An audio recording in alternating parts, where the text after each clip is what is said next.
Hello, കാൽനടയാത്രയിലാണ് കേട്ടോ.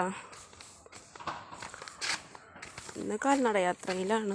നല്ല വെയിലാണ്. ഇന്നത്തെ വിശേഷം, ഇന്നത്തെ ഉപദേശം, മോട്ടിവേഷൻ ക്ലാസ് ആണെന്നുകൊണ്ട് എൻ്റെ കുട്ടികളെന്നെ കളിയാക്കൂട്ടാ. എന്നാലും നമുക്ക് പറയാനുള്ളതൊന്ന് പറയണ്ടേ, എവിടെയെങ്കിലും ഒന്ന് പറയണ്ടേ, അയച്ചിട്ട് പറയാണ്.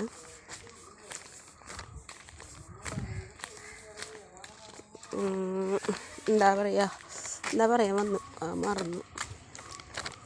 പിന്നെ നമ്മുടെ മക്കളില്ലേ, നമ്മുടെ മക്കൾ നമ്മളടുത്ത് ബിസ്ക്കറ്റ് വാങ്ങാൻ പൈസ ചോദിച്ചാൽ നമ്മളടുത്ത് കൊടുക്കാനില്ല. കുട്ടികൾ സ്കൂളിൽ പോകുന്ന നേരത്ത് ഇന്നൊരു റൂട്ട് പെൻസിൽ വേണം, അല്ലെങ്കിൽ ഇന്നൊരു പേന വേണം, അല്ലെങ്കിൽ ഇന്ന് ഞങ്ങൾക്കൊരു 10 രൂപയ്ക്ക് ആവശ്യമുണ്ട് വേണമെന്ന് പറഞ്ഞാൽ നമ്മളടുത്ത് കൊടുക്കാനുണ്ടാവില്ല. പിന്നെ അപ്പോൾ കൊടുക്കാനില്ലാത്ത നമ്മളാണ് ഈ മാസം തോറും 28 ദിവസം കഴിയുമ്പോൾ നമ്മൾ 300 രൂപ 350 രൂപ കൊടുത്ത് നമ്മൾ ഫോൺ റീചാർജ് ചെയ്യണം അല്ലേ. ഞാനത് ആലോചിക്കരുതേ. നമ്മളെ കുട്ടികളൊക്കെ വന്നാൽ ഒരു ഐസ്ക്രീം വാങ്ങിച്ചായോ എന്ന് പറഞ്ഞാൽ വാങ്ങിച്ചു കൊടുക്കാൻ ചിലപ്പോൾ പൈസ ഉണ്ടാവില്ല. അപ്പോൾ ആ സ്ഥാനത്ത് നമ്മൾ 350 രൂപ കൊടുത്തിട്ട്, ഇപ്പം ഞാൻ എൻ്റെ ജിയോയുടെ സിം ആയതുകൊണ്ട് 1.5 GB നെറ്റിന് 300 രൂപ മതി. അല്ലാത്ത ഐഡിയ അങ്ങനത്തെ എയർടെല്ലായൊക്കെ 1.5 GB നെറ്റ് ഇടണമെങ്കിൽ 350 രൂപ കയറ്റണം. എയർടെല്ല് 350-ന് 2 GB ഒന്നും 300 കയറ്റി 1 GB നെറ്റേ കിട്ടുള്ളൂ.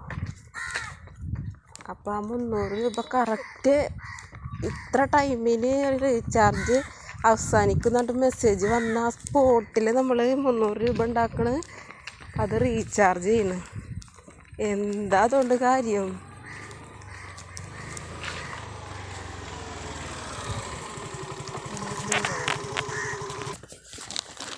എന്നിട്ട് ആ റീചാർജ് നമ്മൾ കയറ്റിയിട്ട് വെറുതെ ഒരു മാസം ഓരോന്ന് വെറുതെ നമ്മുടെ ടി വി വർക്ക് ചെയ്യുന്നുണ്ടാവും. നമ്മൾ 300 രൂപ ഒക്കെ കേബിളിന് ചാർജ് കൊടുത്തിട്ട് ടി വി നമ്മളെ വീട്ടിൽ വർക്ക് ചെയ്യുന്നുണ്ടാവും. എന്നിട്ട് അവിടെ ടി വി വർക്ക് ചെയ്ത് വെച്ചിട്ട് നമ്മൾ ഈ ഫോണിൽ നോക്കിയിരിക്കണം.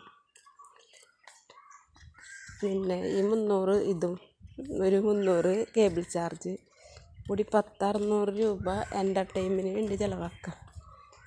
അപ്പോൾ ആ 600 രൂപ ഉണ്ടായി നമ്മുടെ കുട്ടികൾക്ക് 30 ദിവസം സ്കൂളിൽ പോകുമ്പോൾ ഒരു 10 രൂപ അവർക്ക് കൊടുക്കാം. 4 രൂപ ബസ് ചാർജ് ചോദിച്ചാൽ 6 രൂപ അവർക്ക് മിഠായി വാങ്ങാം.